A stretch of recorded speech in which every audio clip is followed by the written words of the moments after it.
Assalamualaikum to all my active and energetic students. I hope you all will be absolutely fit and fine like always. Welcome in our Sona Language Center. So we were studying about the uses of the preposition of place. Keep it remember that we are studying the preposition of place. हम लोग preposition of place का use पढ़ रहे हैं, तो ये अपने दिमाग में आप लोग बिठा कर रखिएगा और इसको टाइम से अलग रखिएगा। पिछले लेक्चर के अंदर हम लोगों ने कुछ वर्ड्स पढ़े थे जिसको हम लोगों ने प्रीपोजिशन ऑफ प्लेस के तौर पर यूज़ किया था, और आज के लेक्चर में हम लोग फर्दर वर्ड्स को पढ़ने जा रहे हैं। तो सबसे पहले हम लोग जो वर्ड पढ़ने जा रहे हैं, डेट इज़ अंडर। हम सबसे पहले अगर हम अंडर का यूज़ देखें, so it is use in a lower position beneath the surface. ठीक है, यानी कोई भी एक हमारे पास सरफेस बनी होगी, या यूँ समझ लें कि हमारे पास एक छाँव बनी होगी किसी चीज़ की ना, हमारे ऊपर वो चीज़ होगी, या मतलब एक सरफेस से ऊपर चीज़ होगी, और उससे सरफेस से जब हम नीचे की बात करेंगे ना, यानी एक सरफेस गिवन होगी और उस गिवन सरफेस के नीचे की बात करेंगे, हम लोग लगाएंगे अंडर। ठीक है, अब यहाँ पे फॉर एग्जाम्पल मैंने सेंटेंस दिया है, दा लिखा गया है, दे रेस्ट अंडर द ट्री, यानी दरख्त के नीचे वो आराम करते हैं। ठीक है, यानी दरख्त का जो अपर सरफेस है उसके नीचे, सही, यानी उसने उसको क्या किया हुआ है, कवर्ड किया हुआ है, और उसके नीचे वाले पार्ट को हम लोग अंडर के तौर पर यूज़ करेंगे। इसी तरीके से हम कह सकते हैं cat is under the table, यानी टेबल की एक सरफेस है और उसके नीचे जो है वो केट है। तो अंडर का यूज़ हम इस तरह करते हैं कि ऊपर एक सरफेस होती है और हम उसके नीचे की तरफ नीचे यानी उसके बीनीथ में बात कर रहे होते हैं, तो उसके लिए हम लोग अंडर यूज़ करते हैं। उसके बाद जो सेकंड वर्ड है हमारे पास, डेट इज़ ओवर। अब ओवर हम लोग किस लिए यूज़ करते हैं, इन और at a position above more than. अब हम लोगों ने अंडर का बिल्कुल ऑपोजिट है ओवर। अब कैसे, अब जैसे हमने कहा कि एक सरफेस हमारे पास है, हम उसके जब नीचे की बात करेंगे तो हम लगाएंगे अंडर, लेकिन हम उस सरफेस के ऊपर की बात करेंगे। देखिए ये ऑन में और ओवर में डिफरेंस है। ऑन हमने तब लगाना है जब एक चीज़ दूसरी चीज़ की अपर सरफेस को टच कर रही होगी। ओवर हमने तब लगाना है जो उस सरफेस के ऊपर, यानी उसको टच नहीं कर रही, उस सरफेस के ऊपर की जब बात की जाएगी तो उसमें हमने क्या करना है, ओवर का यूज़ लगाना है। जैसे for example, he is jumping over the bed, यानी बेड पर वो क्या कर रहा है, जंप कर रहा है। अब अगर हम यहाँ पर सोने की बात करते तो हम ऑन लगाते, लेकिन जंप का मतलब क्या होता है कि बेड की सरफेस के ऊपर आकर फिर दोबारा बेड की सरफेस से ऊपर की तरफ जा रहा है। ठीक है, जैसे the cat is jumping over the wall, यानी किसी चीज़ को अपर सरफेस को क्रॉस कर जाना। ओवर द वॉल का मतलब ये होगा कि उसने वॉल के ऊपर नहीं चल रही, वो उसने वॉल के ऊपर से जंप लगा ली, वॉल के ऊपर से, वॉल के सरफेस के ऊपर से। ठीक है, तो ये डिफरेंस है। अंडर यानी एक सरफेस को टच नहीं किया उसके नीचे, और ओवर यानी एक सरफेस को टच नहीं किया उसके ऊपर। तो ये हमारे पास अंडर और ओवर का यूज़ था। ठीक है, और ये दोनों एक दूसरे के ऑपोजिट वर्ड्स भी कहलाते हैं।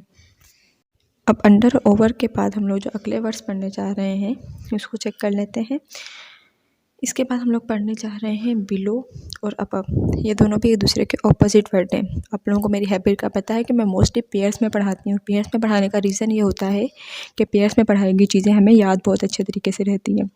तो अगर हम लोग बिलो की बात करें, सो बिलो इन और अ लोअर प्लेस बीनीथ।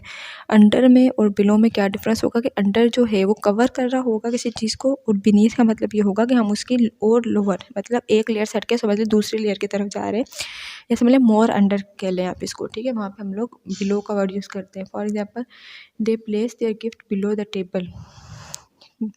अब यहाँ पे क्या होगा, सॉरी यहाँ पे इस तरीके से आएगा, इसे below the surface of the table. इस तरीके के सेंटेंसेस इसमें बनेंगे। वैसे अगर हमारे पास ऐसे सिंपल सेंटेंस होगा तो उसमें अंडर लगाएंगे, लेकिन अगर हमारे पास इस तरह का स्ट्रक्चर होगा जैसे कपबोर्ड्स में बॉक्सेस बने होते हैं ना, तो पार्ट्स बने होते हैं, एक पार्ट्स को छोड़कर दूसरे पार्ट्स की अगर हम बात करेंगे तो वहाँ पे हम लोग क्या लगाएंगे, बिलो लगाएंगे।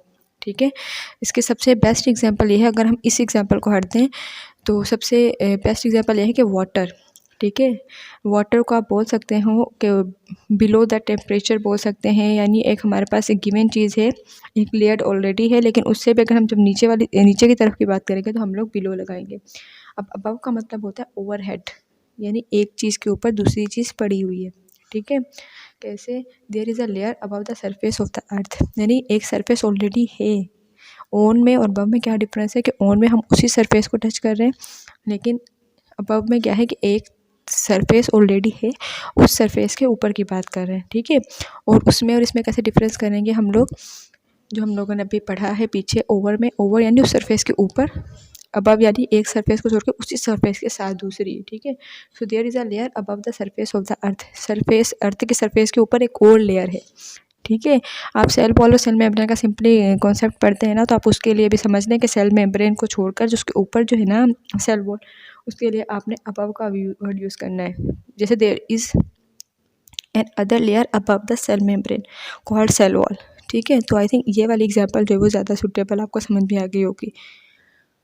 तो बिलो हम लोगों ने कब यूज़ करना है, जब हमारे पास एक सेट पॉइंट हो और उस सेट पॉइंट से नीचे की हम लोग बात करें। अंडर में हमारे पास एक सेट पॉइंट नहीं होता, जबकि बिलो में हमारे पास एक सेट पॉइंट होता है, और उस सेट पॉइंट से जब हम नीचे की बात करते हैं तो हम लोगों ने बिलो लगाना है। और अबव में जब हम ऊपर की तरफ बात करते हैं किसी एक नॉर्मल चीज़ की, एक ऑलरेडी सरफेस है उसके ऊपर की सरफेस की बात करेंगे तो हम लोग अबव लगाएंगे। इसके बाद हमारे पास 2 और वर्ड है जो कि हैं अप और डाउन। ये बहुत आसान है, समझने में तो बिल्कुल ईजीएस्ट है। अपवर्ड्स या अप की हम लोग बात करेंगे from a lower towards higher point, यानी नीचे से किसी भी चीज़ का ऊपर की तरफ जाना। इसके लिए हम लोग यूज़ करेंगे up. For example roots take up water and minerals from the soil. जो रूट्स हैं वो ज़मीन से मतलब नीचे से पानी लेकर जाती हैं ऊपर की तरफ। अप या अपवर्ड्स आप कोई भी वर्ड यूज़ कर सकते हैं। तो अप का मतलब क्या होगा, लोअर टू हायर, ठीक है। और अगर हम बात करें डाउन की, डिसेंडिंग डायरेक्शन यानी ऊपर से नीचे की तरफ आना।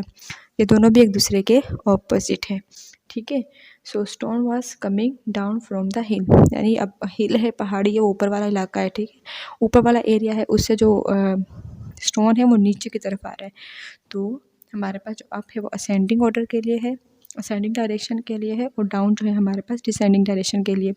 तो ये हमारे पास है आज के 6 अदर प्रीपोजिशन जो हम लोगों ने पढ़े हैं प्रीपोजिशन ऑफ प्लेस। अब अगले लेक्चर के अंदर हम लोग इसके मज़ीद प्रीपोजिशन पढ़ेंगे। आप लोगों के होमवर्क में आप लोगों ने हमेशा की तरह 2 सेंटेंसेस बनाने हैं हर प्रीपोजिशन के यूज़ के, जो हम लोग पढ़ रहे हैं। इसके अलावा भी आप लोग जितनी एक्स्ट्रा प्रिपरेशन करते रहेंगे आप लोगों के लिए बेनिफिशियल रहेगा। I must say that my most active student जो बहुत अच्छे तरीके से काम कर रही हैं, ज़रफ़शा आसिफ।